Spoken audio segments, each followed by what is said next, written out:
especial la bienvenida al doctor Armando Casas Ph.D.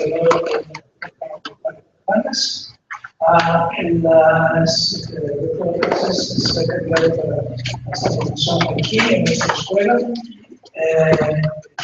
Su licenciatura es vecino de nosotros, es romano, y tuve su licenciatura esta nacional agraria en Perú.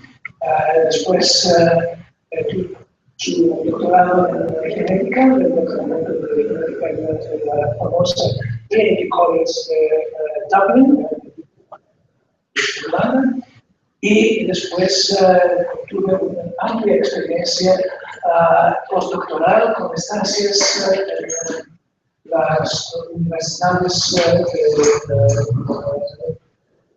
Estados Unidos, después la Universidad de Indiana, Estados Unidos, y más especialmente después el año 2012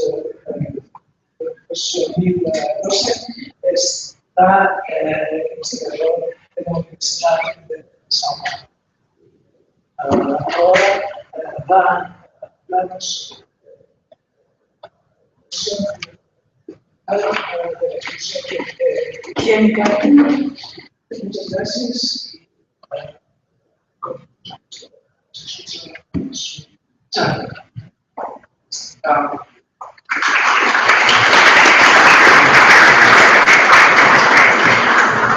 Bueno, en primer lugar me gustaría agradecer al profesor Espíritu Sagatos por la invitación, por PhD is my first time in Ecuador. I'm really having a good time and meeting a lot of very interesting people, and also see all the things you guys already done here in the Tech. So I'm going to talk about the project that I've been developing at the University of Sao Paulo that was kind of started when I was at the University of Nebraska. But when I was Dr. Spiro mentioned at the Department of Biochemistry at the Chemistry Institute, but I also recently got affiliated to the Biomass Resistance Biology Center that is being opened this year at the University of Sao Paulo.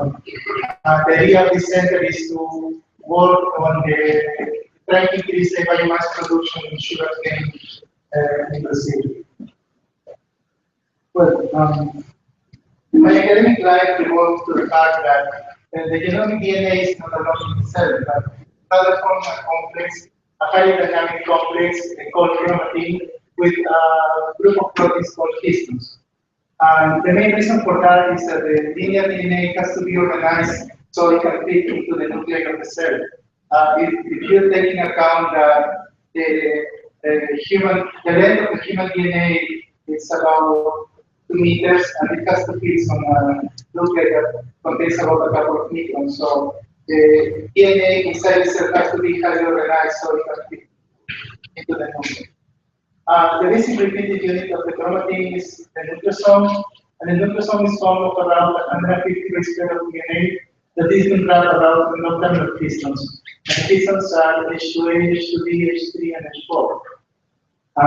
The string of nucleosomes form what is called the 10 nanometer fiber. This 10 nanometer fiber can fall into a thread to form the 30 nanometer fiber. When the histone, when the DNA is condensed into the 30 nanometer fiber, it hides the transcription factors from the DNA. So for transcription to occur, the 30 nanometer fiber has to be unfolded into the 10 nanometer fiber, and sometimes the nucleosome has to be disassembled, so transcription can occur and the genes can be expressed. And this transition between the 30 nanometer fiber and the 10 nanometer fiber is used for the cell as a mechanism to regulate gene expression. So the chromatin can be organized into two subdomains. The condensed chromatin of heterochromatin, which I mentioned before, is transcriptionally silent, and the decondensed chromatin, or is also known as chromatin, that is transcriptionally permissive. Since heterochromatin usually transcriptional is silent, the DNA in the heterochromatin usually contains very few genes and is composed mostly of repeats, whereas the majority of expressed genes are located into euchromatic region. The transition between heterochromatin and euchromatin and vice versa is controlled by several factors, and these include histone modifications, DNA methylation, nucleosome remodeling, and also non-coding RNAs.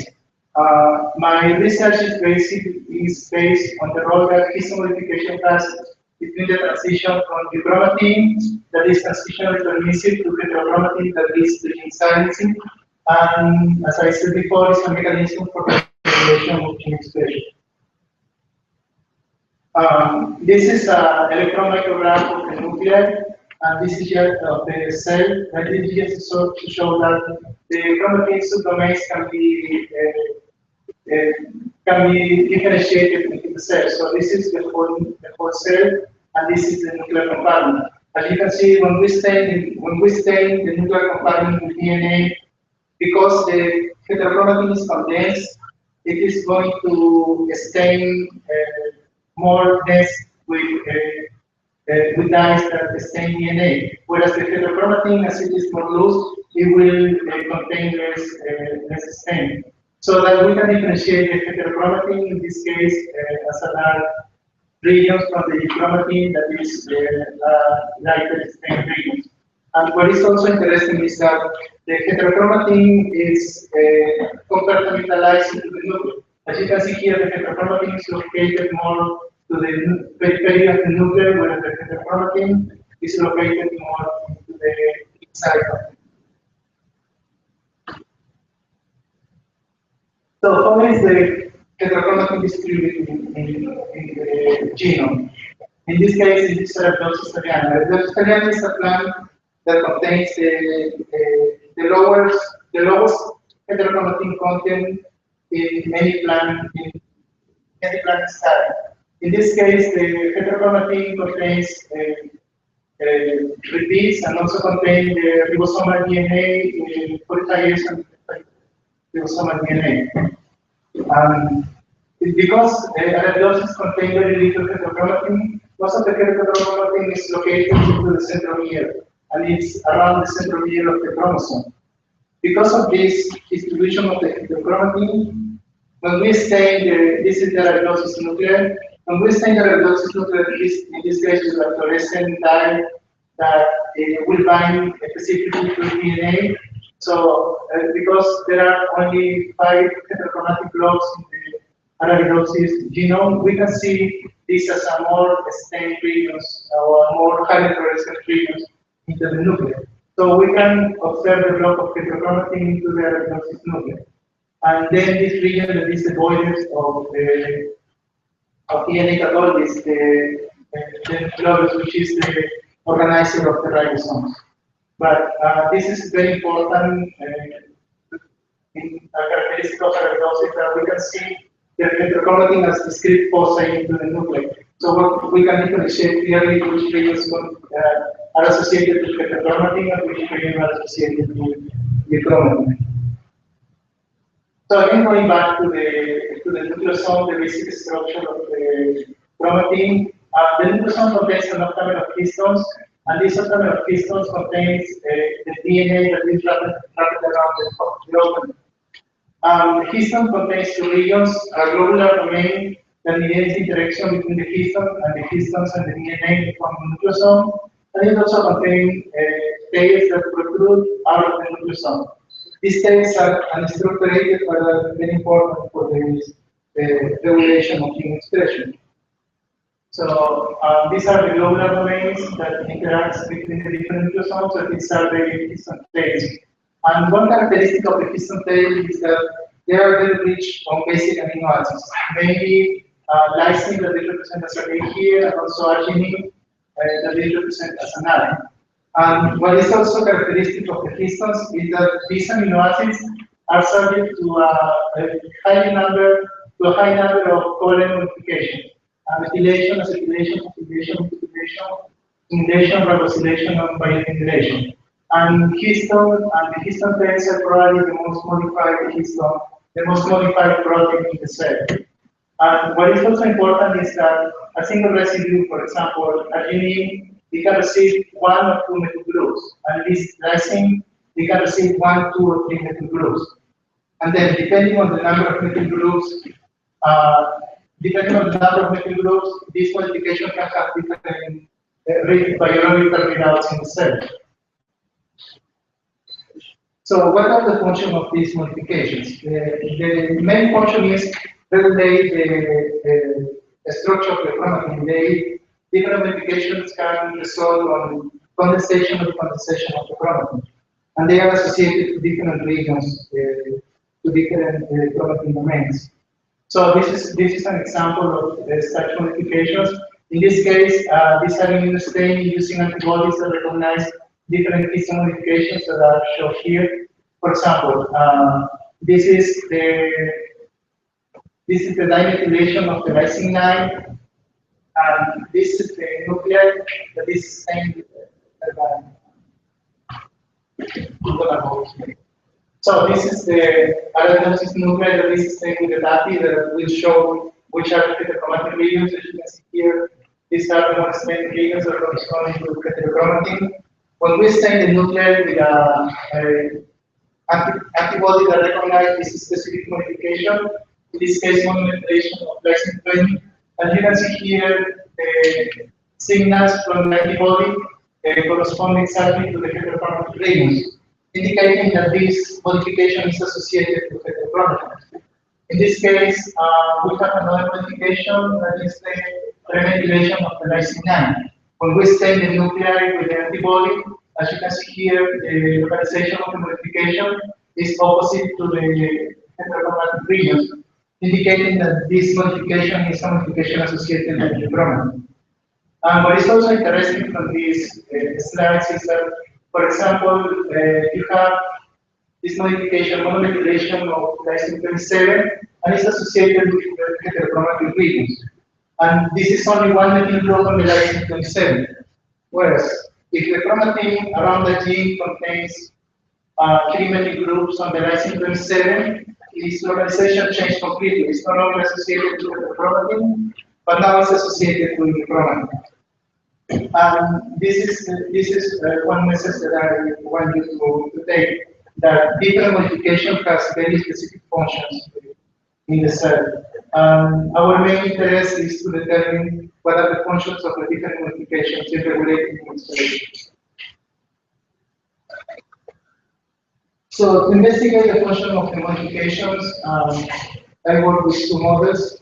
The first one is the green article Pneumonas. And we use Pneumonas first because it is a unicellular organism. It grows very quickly on plates, and it can form colonies such as E. coli and yeast dust. So it can be grown quickly and very easy on plates. And there is also 2 mating types that allow to make crosses between the strains and do genetic analysis. Pneumonas recapis is to do genetic transformation. Actually, it was a third organism that was transformed on the genomes, on the nuclear genome, on the chloroplast, and also on the mitochondria. The genome is sequenced and fully annotated, and there is also a lot of transcriptomic resource available for study genes in Pneumonas. And also, in recent years, Pneumonas has become a model for biofuel production, since Pneumonas meligrinaldi is able, under stress condition, it is able to accumulate neutral lipids.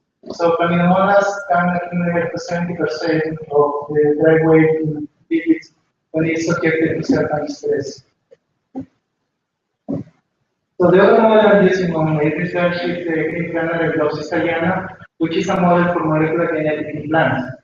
Arabidopsis is used because the life cycle is short. It takes about 6 weeks since you plant a seed, and then you can collect the seeds from the plant. The plants are easily cultivated under laboratory conditions, and this is a grow room. As you can see in this one, you can place shelves and then place fluorescent lights so you can grow the plants on trays. And because the plants are very small, you can grow hundreds of plants on a very reduced space. Also, there is a large number of different lines and different resources available to study things in arabidopsis. Arabidopsis has a very small genome relative to other plants, and that has to do with the reduced amount of heterochromatin that arabidopsis has, as I showed you before. And also, the arabidopsis genome is completely sequenced and one of the best annotated genomes in all the values. So I'm working with this family of kinases. We start with a discovery that I made in the University of Nebraska, working with Claminomonas. So in Claminomonas, we were interested on finding genes that are related to the silencing of transgenes of transposon. And this is an example. For example, this is the wild-type strain that is unable to grow the antibiotic ponencia.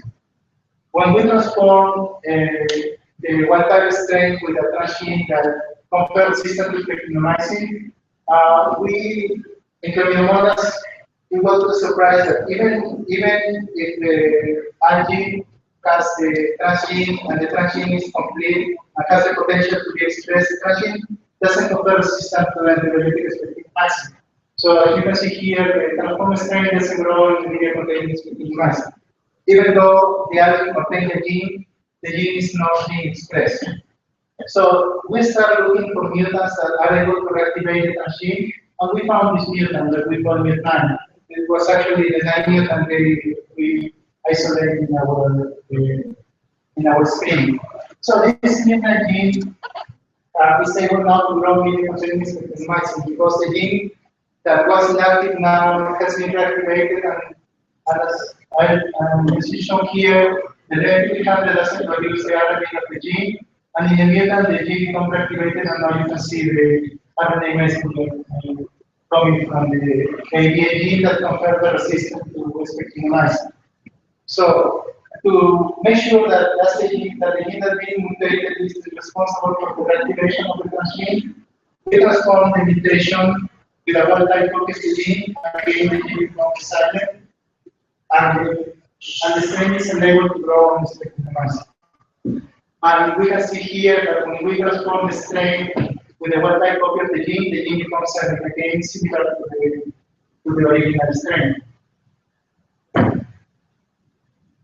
So other phenotype of this mutant is that it also transposons, which are also silent genes in the genome, become reactivated. In this case, this is a northern plot showing the expression of this transposon for top 1. As you can see here in the mutant, there is increased expression of the top 1 of the transposon in the mutant gene. When we analyze, transposons are usually located throughout the genome in multiple copies. So if we do a southern plot, we found that there is multiple copies of the transgene in the genome. Each one of these bands of the transposon.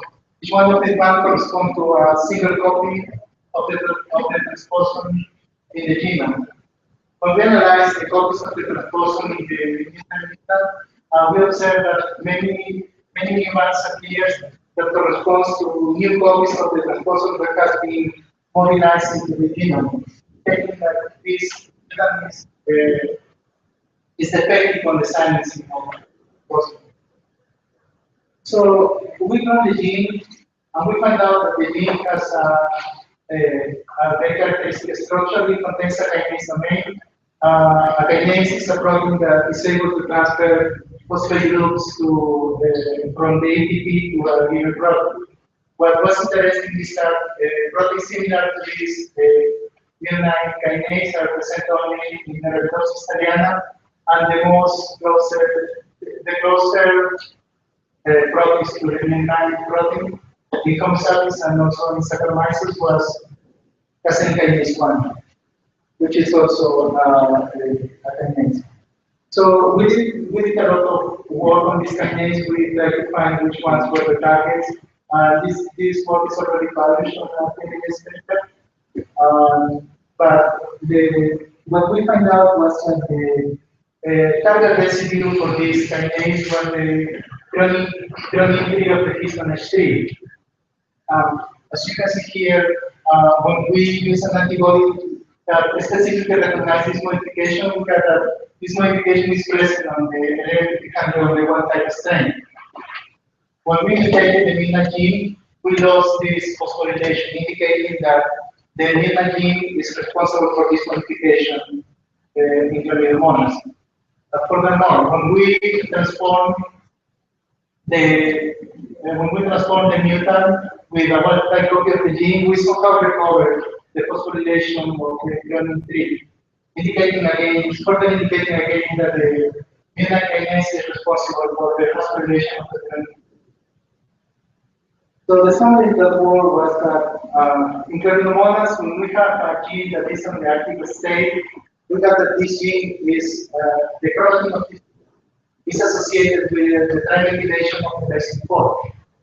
However, when this gene becomes silent, when this gene is not expressed, this gene, the protein of the gene is associated with the phosphorylation of the clonine tree and also the methylation of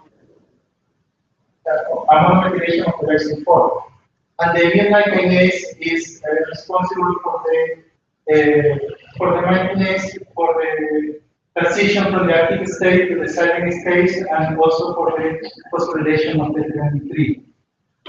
So after that, we wanted, after other work, we wanted to know, okay, this is what is happening in Chlamydomonas. What is going on in other organisms? What is going on in a multicellular organism that goes through phases of development and has a more complex cell organization? So we decided to investigate the MUT9 gene in Arabidopsis thaliana.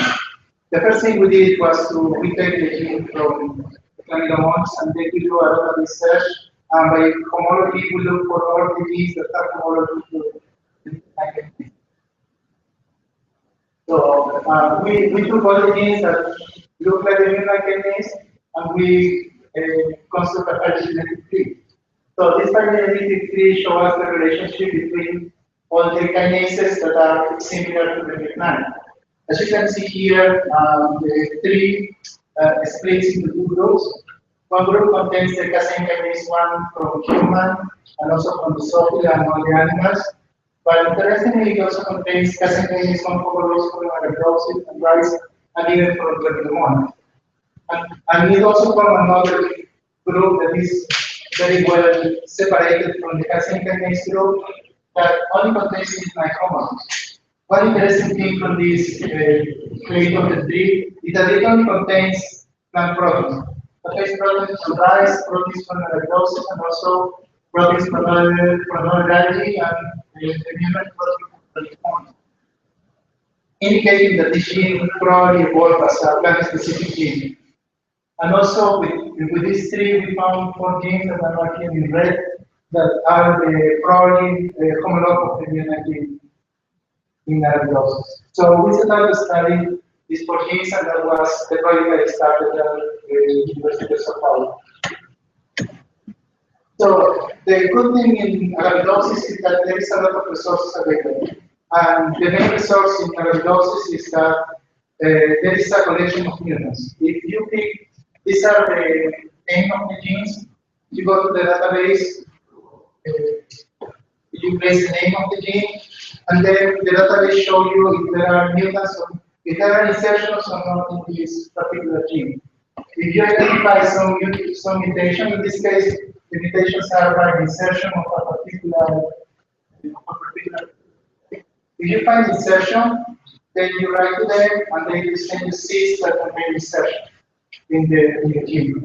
In this case, you're lucky to find insertion in each one of the genes, and the insertions are in the middle of the genes and are expanding exon, which indicates that probably the insertion will inactivate the activity of the gene. So we requested these 4 insertions, and then we studied them to see if by deleting this gene or by inactivating this gene, we see any phenotype or any change in the life cycle of the plant. So I want you to pay attention to the gene, the 3070. The mutant for this particular gene has a very nice phenotype. So Protea 0 is the wild type strain. As you can see, it grows, and it usually flowers after 2 weeks. So this plant is already flowering. But the mutant for the gene 3670, even though all the plants from the previous zero have already flowered, this plant is still not flowering, indicating that this mutation might be related to the flowering time.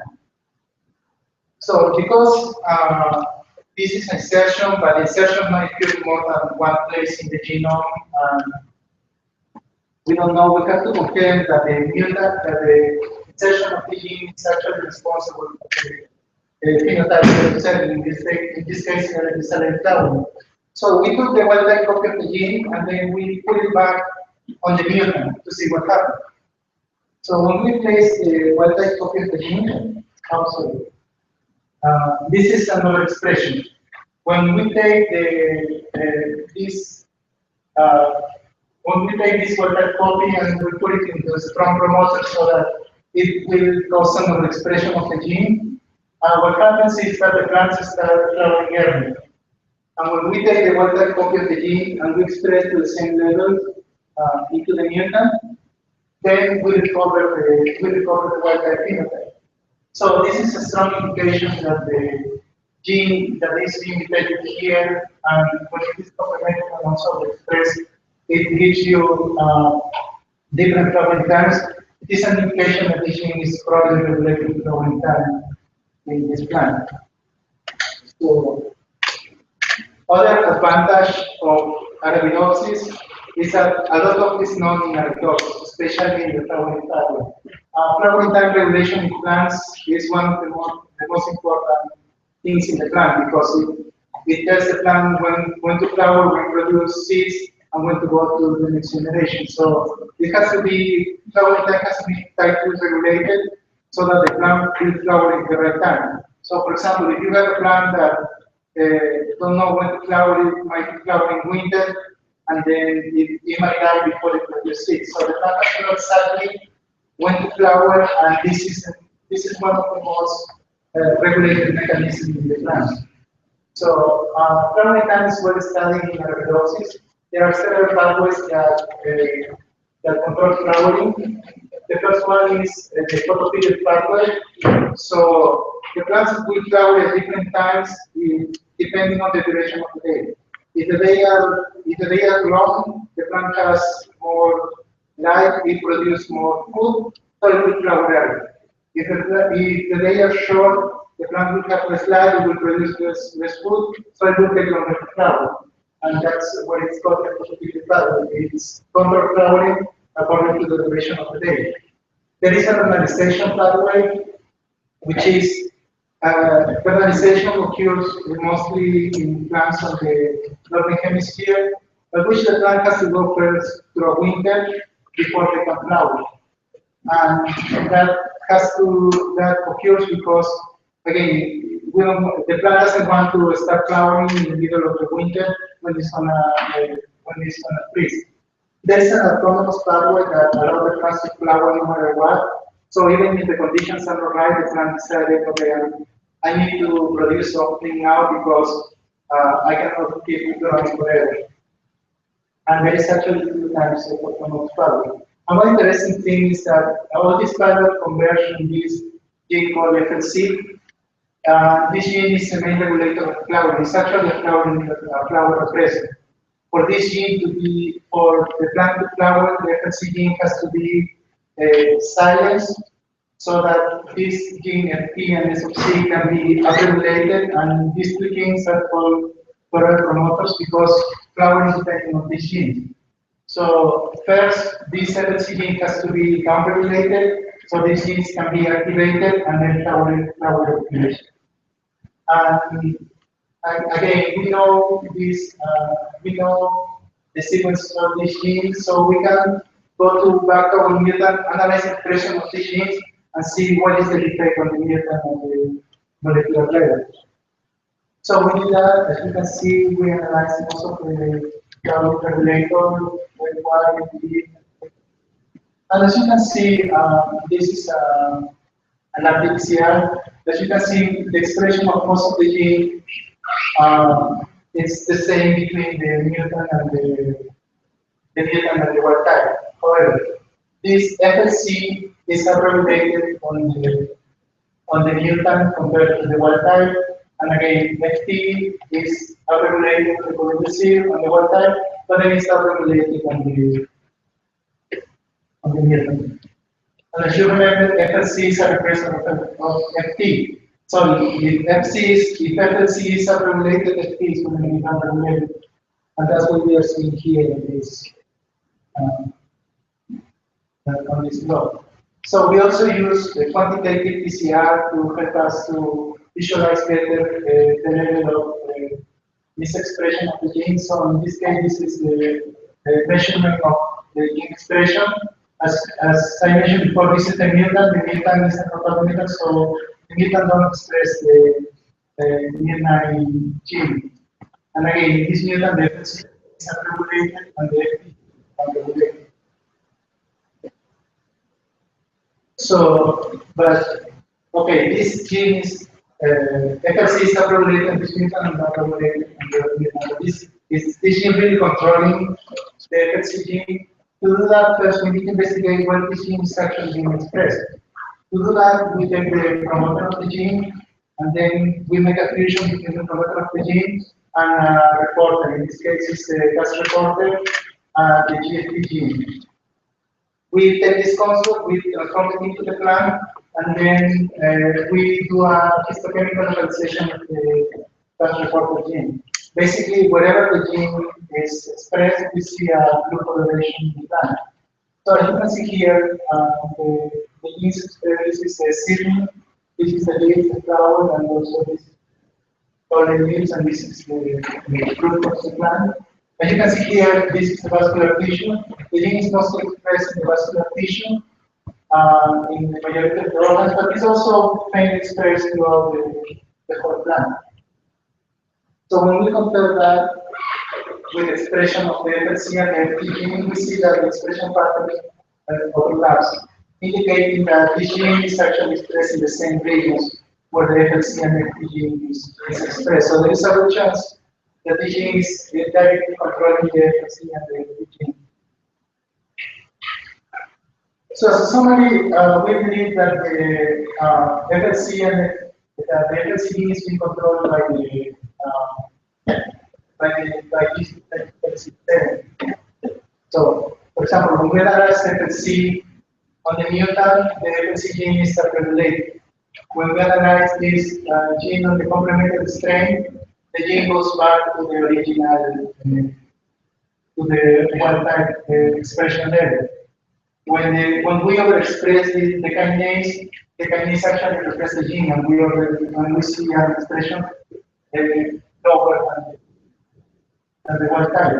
And the opposite occurs with the FT gene because the FLC gene is a representative of the FT. So what normally occurs on the wild type is that immediately after germination, the FLC levels are high. When the plant grows, the FLC gene becomes silent, and the FT gene is silent by the FT, but then when the FLC gene goes down, the FT goes out and the plant flowers. On the mutant, what is going on is that the FLC gene is high in germination, replaces the FT, and continues growing. After 2 weeks, the FLC gene should be repressed, but it doesn't happen on the mutant.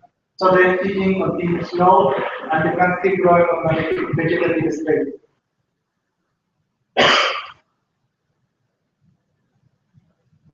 Okay,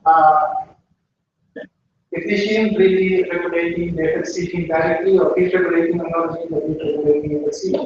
So the first thing we did was to determine if the protein is really an interprotein or is located on other cellular compartment. So in this case, we make a fusion between this promoter, the 35S, which is a constitutive promoter, and the green fluorescent protein GFP with the upper ring frame of the mutant gene. And we use this control to generate a shell plasma. And then we look at the cells, and we look where the fusion protein between the green fluorescent protein and our mutant gene is located. So in this case, this is a nucleus, an isolated nucleus, and this is the nucleus that we see before. And again, this is another video. You can see the heterochromatic domains here. So we observe two types of nuclear polarization. First, one that is foci specific, and then one that is more evenly distributed throughout the nucleus. And what is interesting here is that when it is located in foci, these foci don't colorize with heterochromatic regions, indicating that the gene probably located in heterochromatic regions of the genome. And the FLC gene we know is a heterochromatic gene, so it's probably also overlapping with the FLC gene. And again, the other more diffuse location also don't colocalize with the heterochromatic gene, indicating again that this protein is located into heterochromatic regions. So we also determined that the protein in Chlamydomonas is able to phosphorylate the threonine 3 and the histone. So we wanted to determine if this protein also has the same activity. In this case, we produce a recombinant protein of E. coli as a recombinant protein. We mix it with the histones, with isolated histone, and also with radioactive ATP. So if the midnight protein is able to phosphorylate the histone, we will transfer the radioactive group to the histone, and then we have a histone that becomes radioactive. And we can see the radioactive protein using an X-ray film. So we did that here. This is the histone H3, and these are the purified histone, H3, H2, H3, and H4. So when we incubate the protein with the histone H3, as you can see here, we already see the games of the radioactive protein corresponding to the histone H3.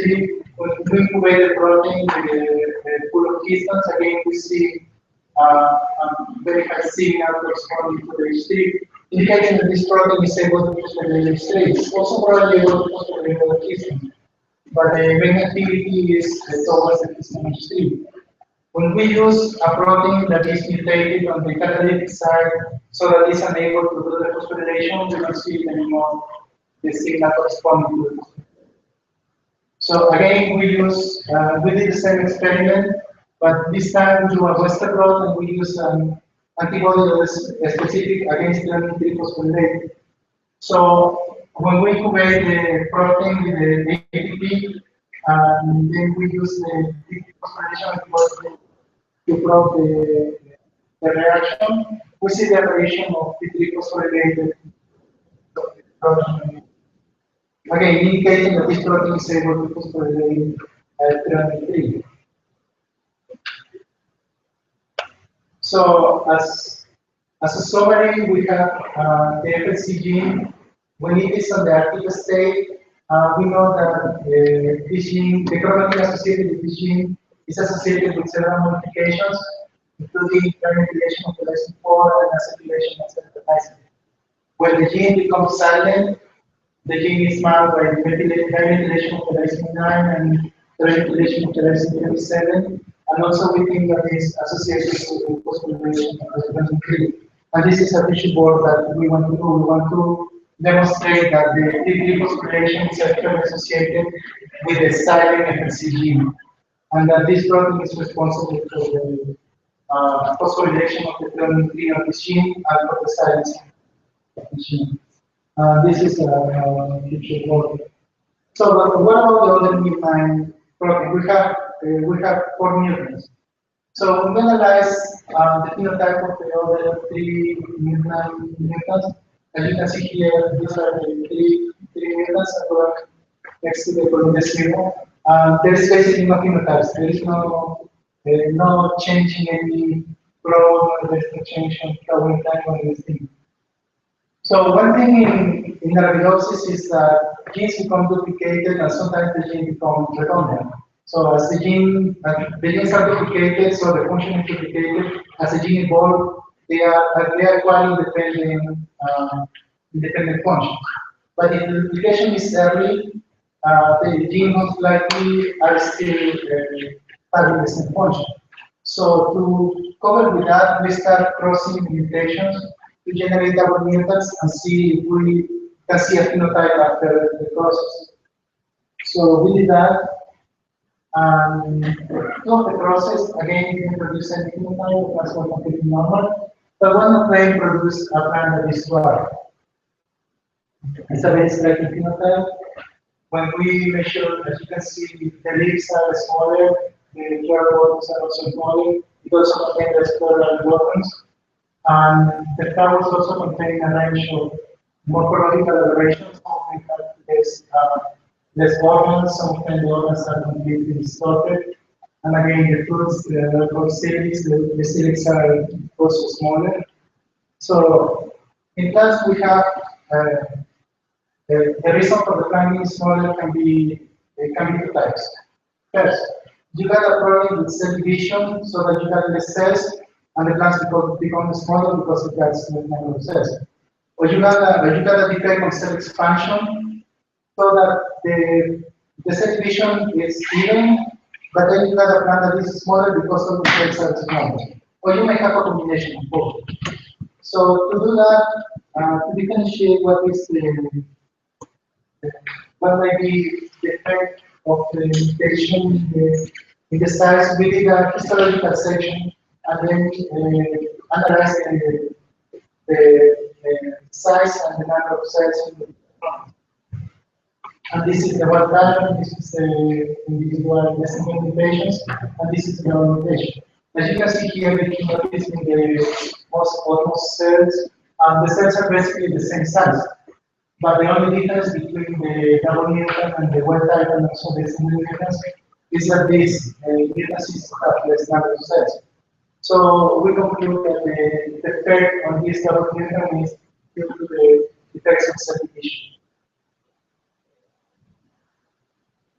Another defect of this double mutant is that it's more sensitive to osmotic stresses. In this case, this is the plants grow in normal media, and then these are the plants grow on media containing polyethylene glycol. Polyethylene glycol is a compound that we use to limit osmotic stress in place, and also this is in the presence of sodium chloride that they need use for saline stress.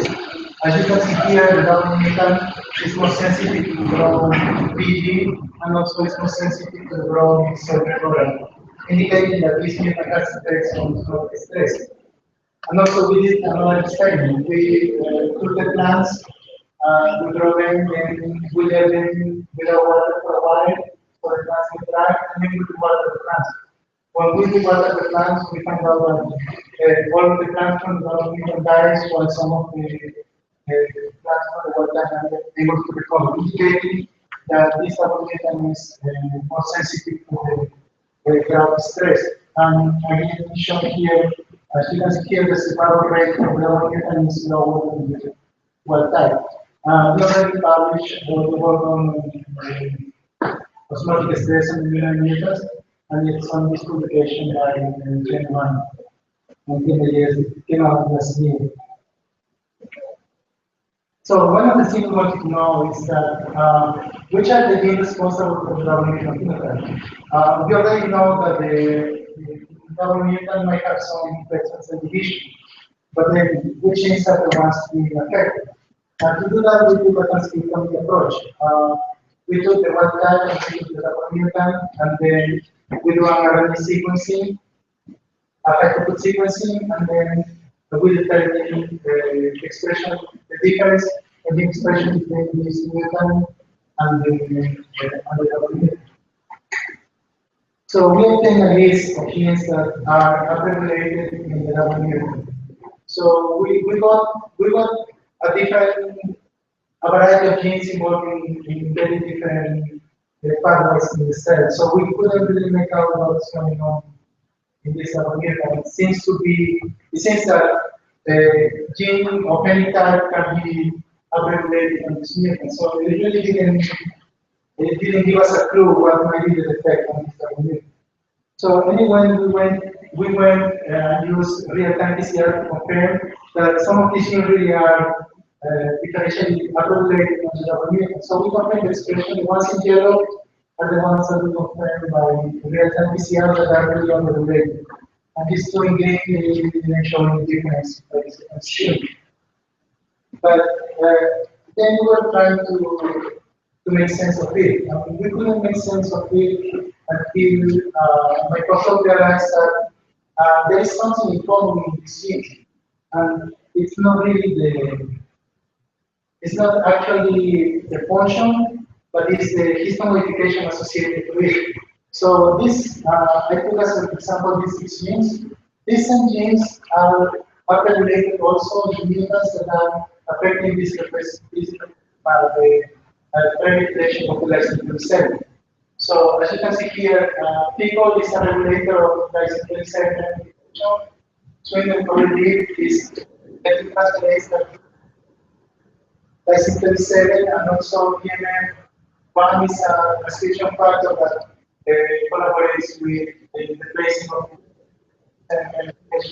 another gene, and most of the genes are related on the mutant of the gene. And also these genes are associated with this specific modification. So this indicates that there is a relationship between the activity of the MUT9 kinase and also the placing of the gene in cell regulation mark. So to compare that, we took genes that are overexpressed on these mutants and we analyzed the expression on the double mutant. And as suspected, we found several genes that are become upregulated into the double mutant that are also associated with lysine 27 regulation. So these genes were not big at the beginning, but then we predicted that these genes might be upregulated into the double mutant, and they actually were. So most of the genes, they are involved in production of flowers, and these genes, Boschel, Wolf's, and STM, they are actually regulators of the size of the stem cells in the tip of the plant. And this gene is a regulator of flowering time. So this indicates that the MUT9 kinase work together with stem regulation of gene. So we have 2 hypotheses regarding this. The first is when the gene is active, it is associated with the lysine 4 regulation. Lysine 4 regulation is believed to be found by an activator that is the one that facilitates transcription. So when the MUT9 phosphorylates the threonine 3, the threonine 3 affects the binding of the activator, and then at the less advanced cell regulation. There is another possibility. A possibility is that the deep phosphorylation of the MUT9 protein causes the loss of the time, so that the KTM 7 finds and the gene can be now expressed. So for the future work, we would like to determine about the double mutant and whatever developmental progress to characterize the gene expression patterns and also several localization of the genes. To study the genetic interactions with other silencing mechanisms, specifically genes that are involved in the expression, to analyze histone modification of these genes, and also to try to determine the mechanism of targeting and the interaction partners with this protein. To see if this protein really interacts physically with the other gene silencing mechanisms. So the final part of my talk, I want to show a little bit about the role of the MUT9 family in sugarcane. So the first thing is why sugarcane. There are some economically and also very interesting things in sugarcane. First, sugarcane is one of the most productive cultivated plants. As you can see here, the plants usually grow to like 4 or 5 meters. But the sugar is concentrated in the stem. So the stem that you harvest is about 2 or 3 meters, which corresponds to a large proportion of the biomass you cultivate. So that's why this plant is very productive. And also a large amount of the carbon is stored in the form of sugar in the plant. And it's for a also plant that stores the large amount of sugar and uses also very little for some growing. So it's in summary, it's a very productive plant. Then Brazil is the largest producer of sugarcane in the world, and it has like 30% of the market, and also sugarcane, sugar, and the ethanol made from sugar correspond to the year's export of Brazil, and it corresponds to the roughly 11% of all the Brazil exports in the agricultural part. From the biological standpoint, it is interesting because sugarcane contains a large genome, it's approximately 10,000 megabase, that is 3 times larger than the human genome.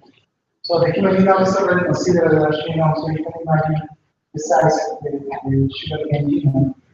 And also it has a large chromosome number, there is between above 100 chromosomes, and it also has the polyglot. That is related to the chromosome number. It's the level of polyglotty, which is the number of copies of the genome per cell is around 10 times. And it also has a large portion of heterochromatin, whereas in Arabidopsis we saw that you can see the heterochromatin in foci. Around 50% of the genome in sugarcane is heterochromatin, so it contains a more even distribution of heterochromatin throughout the genome. And also in Brazil, we have a very large transcriptomic and genomic resources available for sugarcane. Actually, the sugarcane genome is being sequenced in the lab right now. So we took the same approach we did for Arabidopsis. We took the proteins from Arabidopsis, we do a homology search, and then we pull all the proteins that are similar to the MUT9 kinase, and then we generate a phylogenetic tree. So in this case, we use the MUT9 as a group to group all the hybrid plant MUT9 proteins. So in this case, we found 5 proteins that are homologous to MUT9, and these 5 proteins form 3 groups. What is interesting is that from these 3 groups is also the group with proteins from Arabidopsis, indicating that these groups they are very old. So this group probably formed way before sugarcane and Arabidopsis. So these are the ancient indications, and this also indicates that between the gene and the gene they are probably shared similarities, including a similarity in function. So the first thing we did was analyzing the expression of these 5 genes in different tissue. So we saw data from leaf, roots, flowers, guiding which is some mass of differentiated cells, and also the apex that contains the same cells of the sugarcane. So this is the tip of the sugarcane, and this is what you left after you take all the leaves. No? And the very schematic region is a small portion there. So these are the cells that are dividing and are producing both cells of the plant. And these are the differentiated cells. So the first thing that came from this analysis of the expression is that the final expression of the mutant genes or the final genes in sugarcane are associated with the differentiated cells. And then when the organs and tissues with more differentiated cells, the expression of the genes is low. So this indicates that these genes are associated with cellular differentiation or might have a role in cellular differentiation in sugarcane. We also did the same experiment the stem as a model. So we took the interval 1, which is the topmost interval, and then interval 5, which is the first interval that starts accumulating sugar. Again, the interval 1 will be the ones that contain undifferentiated cells, and the interval 5 will be the ones that are already differentiated with the cells that accumulate sugar. So again, for 4 of the 5 genes show down regulation of the expression of the mutant gene with the differentiation of the cells, indicating again that this gene might have a role during the cell differentiation in sugarcane, which open to the exact research. So all I'm saying that this cycle study is what will be the role of the genes in the graph. Graph is one of the abiotic strategy to make more sugarcane. When the sugarcane plants go into the ground, is when they lose the most stored sugar in the shed. So controlling drought is a big thing in sugarcane. So we took plants and we subjected them down and then ability treatment one, the control with water plants, and the treatment with plants that has been underground. Again, as you can see here, we will have a consideration of the imaging of plants that are underground. Basically, the expression of the findings and genes become contemplated in the ground. And this is a control gene that we know that is also expressed in the ground, just compared to the plant is actually underground. So when we measure the gene expression in roots, we found an even more drastic regulation of the gene during drought in roots. And again, we took a gene that is overexpressed during drought to ensure that there is really drought going on in the roots. Well, these results indicate that drought regulation of the midnight genes is also important for the drought response situation.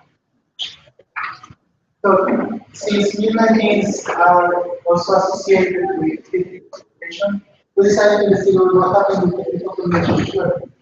So first, we didn't know much what's going on in physical population. So when we took the antibody that recognizes the phosphorylation and use it to do a normalization of the phosphorylation in a biological. So this is the nuclear interface. As you can see here, there is no really phosphorylation in the nuclear.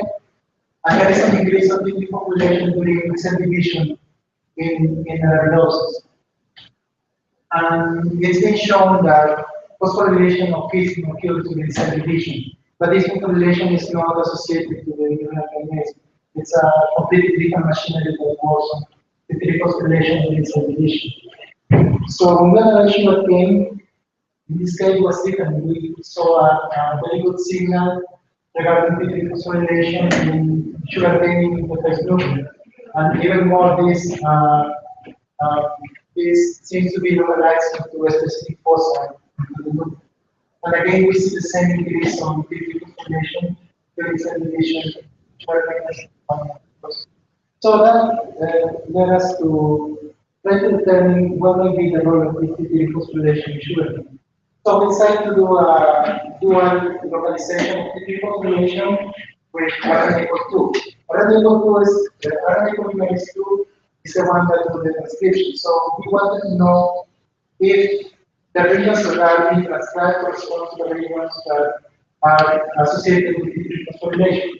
So we do the same with the phosphorylation and the RNA equal 2, and then we overlap the signal of both. As you can see here, most of the TT phosphorylation signal doesn't overlap with the RNA equal 2, indicating that TT phosphorylation is mostly located in regions that are not being transcribed.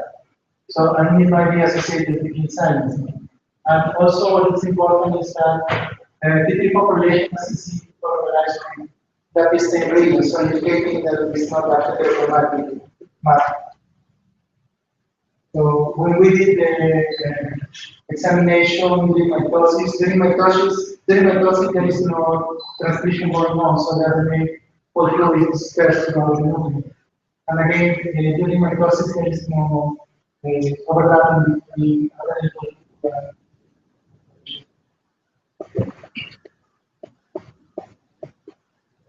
So, and after that, because we see a very good staining of TP phosphorylation in nuclear, in this case was in roots, we decided to investigate if this was an even distribution or it was tissue specific.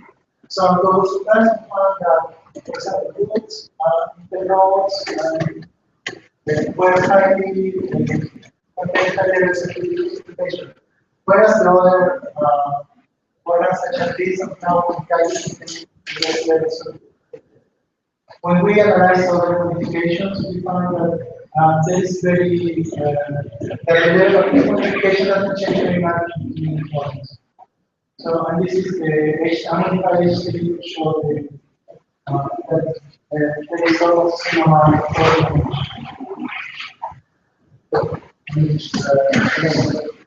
so, as a vision research, I wanted to investigate first what is the difference between expression, groups, and then analyze what will be the role of different expression explicit phosphorylation in the expression. So sometimes we have done some microarray analysis, and we found that there are more than 300 differential expressions between leaves and roots. And as it goes, most of the photosynthesis is carried out in the leaves. So several other genes in the leaves are associated with metabolism of carbohydrates. And because the roots and also photosynthesis is and also because roots then interact with the soil, they have a very specialized cell walls. So most of the genes associated to cell walls are not related in the roots and not related in. So in the future work, we would like to first determine the gene structure for each one of the genes, because the genome sequences is only 7 stages, so we have information from all. So we want to determine all the promoter ranges and also intron and exon structure of each one of the genes, and then measure the different histone modification of the genes to see which modifications are important for expression of the genes. And well, we want to analyze K-protein methylation, methylation, phosphorylation, and methylation associated with different gene activity and also with the. So, as a summary, we have the MUT9 kinase evolved in the primary gene lineage. Actually, the MUT9 is evolved as a reason of original exposures. And the is responsible for T3 phosphorylation and T3 phosphorylation of carbon in science in plants in general. And MUT9 project we are going to develop and also collaboration of stress. And the short term genes are preferential expressing and the related to.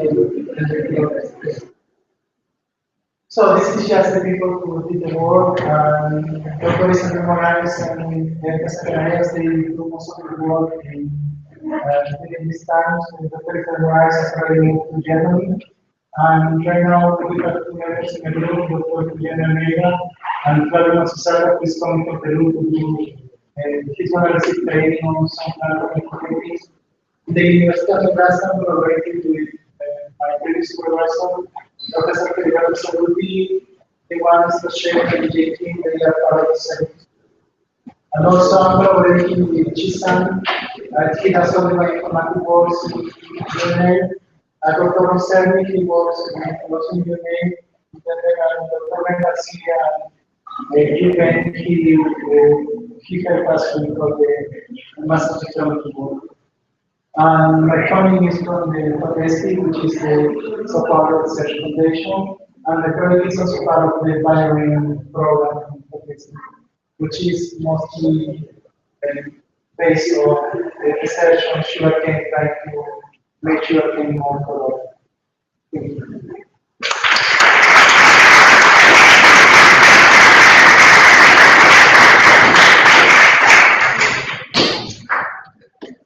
Thank you very much for this fascinating voyage through the intricacies of developmental aspects of the plants. And actually, this treasure trove of both concepts and methodological approaches. It's very, very rich. Are there any questions or comments or interrogations? Well, going to the topic Have you tried to do grammar? Sí, estamos trabajando en eso. Comenzamos ahora en enero y estamos haciendo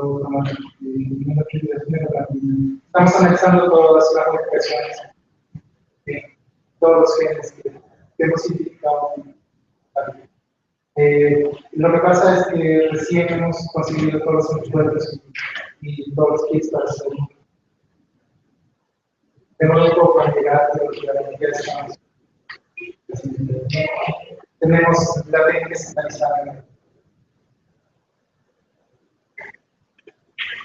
Is there any use for this mutant or mutation that causes inhibit the flowering for plants, maybe that they propagate to tuberculosis, so they don't need a flower. Yes, yes. This is one application that we want to explore in a future world. One thing that we did was to go for all the gene expression data that there is available around for crops. You know, people do experiments and then they put it into a database and you can go and look at the genes. So we start looking at these genes in several crops, and we see something similar that is on sugarcane for several crops. That in stress, for example, they become unregulated. Even some of them became unregulated. And also within flowering, some of them also became unregulated. So we think that there is a good potential for the gene investigating the crops and trying to manipulate them so we can generate plants that take longer to flower or plants that flower in the area. For example, in crops like lettuce, you want them not to flower, you want them to flower later. This is also interesting for sugarcane. Sugarcane in the state of Sao Paulo, sugarcane doesn't flower. They usually, the weather doesn't allow them to flower. But lately, with climate change and all these things, plants have started flowering in Sao Paulo. We never seen that in all the time we have the information. Now we see the problem is that when the plants start flowering, they devote all the carbohydrate to the flower, so they start losing sugar in the stem. So now we an application here to the plants and more flower range and this big amount of sugar. It is connected to some extracellular signal. What is the connection? We think there is one, but we haven't found it yet. Because several kinases that works into signaling into chromatin, they are usually associated with a polysignal, especially in mammalian cells. This has been well established that MUT kinases end up in a signal that is associated with histone phosphorylation. In plants, there is not much information about MUT kinases, so it's hard to describe the fact, but we think there might be something. I'm thinking about it, about manipulating this this gene just by genetic modifications or by some chemicals in the field. Yeah, that's a very interesting thought. We have a researcher in the institute. She works designing peptides that they design silico peptides that modulate the expression of kinases. Because this kinase is very similar to presenta kinase, we actually did a modeling using the 3D model from presenta kinase 1 to the MUT9, and the model fits really well. So we wanted to collaborate with her to design peptides that can achieve this kinase so that we could, for example, spray the peptide into plants and then have this kinase to become down-regulated or to less activity. The analogy or this muscle cascades which animals and plants. There is some similarity between the MUT kinases, but it's mostly homology. The cascade is conserved, but then the beginning and the end are very different.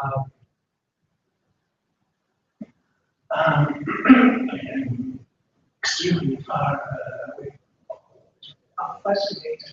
The process of scientific discovery, the fact that you started from some in course, wondering, short recognition effects, this was cycles in some genes, but do we talk a bit about what order of action, speculation, but do we know with what is so it shortly experience with resistance or assisted. No, it goes directly to it affects the transcription. All it usually is not affect the activity of so it's actually silence the gene that otherwise would be shown. And then exerted the effect. Yeah, the effect is actually the effect is actually translational. We don't.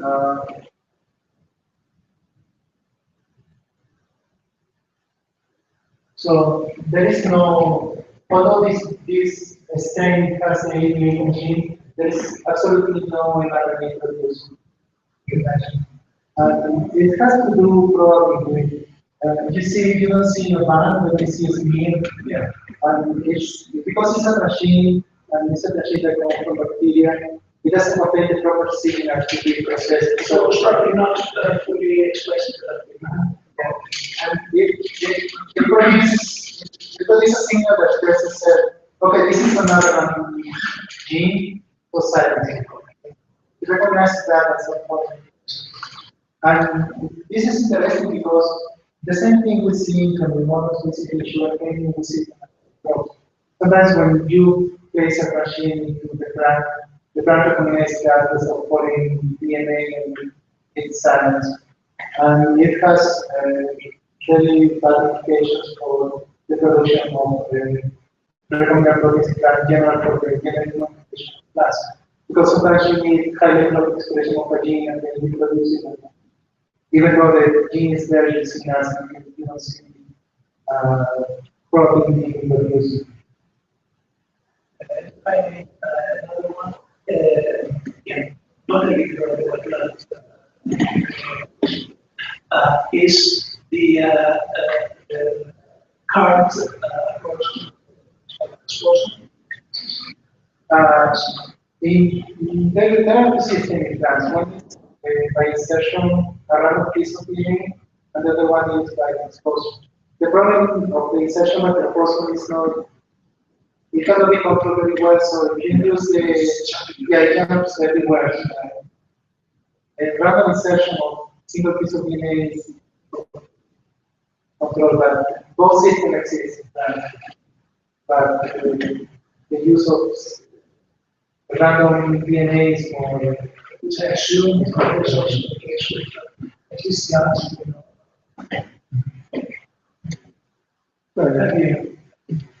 In the transposon library, we found four mutants. Three of them didn't have any phenotype. Is it possible that the transposon was landing on an exon that was not participating in the final structure of the protein? No, that's DNA insertion is usually very stable. But then we analyze the expression of the gene, we mutated, and the gene is no longer expressed. So we know that this is a knockout. Completely. Yeah. Okay. But it's redundancy is very common in arabidopsis. Sometimes you delete a gene and then you don't see anything. Sometimes, for example, if the gene is participating in some signaling pathway, you need to activate a signaling pathway to see it. For example, if it is involved in drought, you can see a phenotype, and it's not going to show up anything until you select Yeah. I wonder if you have explored the idea of RNA polymerase serine 2, serine 5 phosphorylation and the mutation to see whether they really interact, to see whether phosphorylation of serine 2 is more predominant in the system or not. No, we haven't done it, but we are done. Yeah, that's true. And there is antibodies that are recognize 75 and they sorry, 75 phosphorylation of the tail of the RNA. Yeah, we have done that. Perfect. I'm afraid we have to stop here. It is very nice and stimulating. For those of you who have a good time, you're very welcome to take some nibbles from outside. And I think we so I will ask you for a few minutes. Thank you again very much. Oh,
No, pero para saber.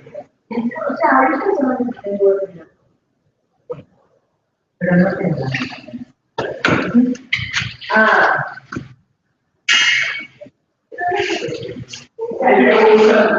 Por mí.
Las 5, pero podemos trabajar hasta las unos 5 para las 5.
Para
titulada.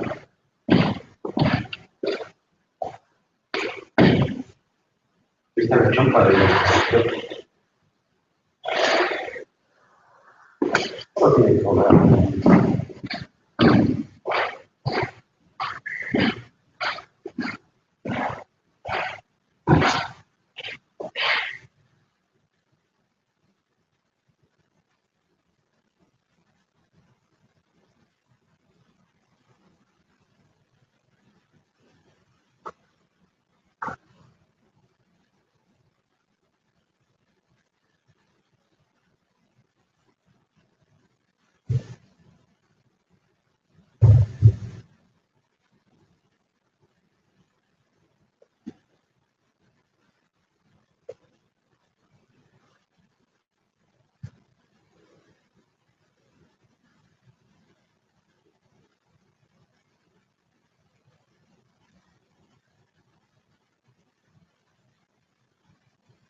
¿Qué pasó? Vamos a las 6.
Aquí dice.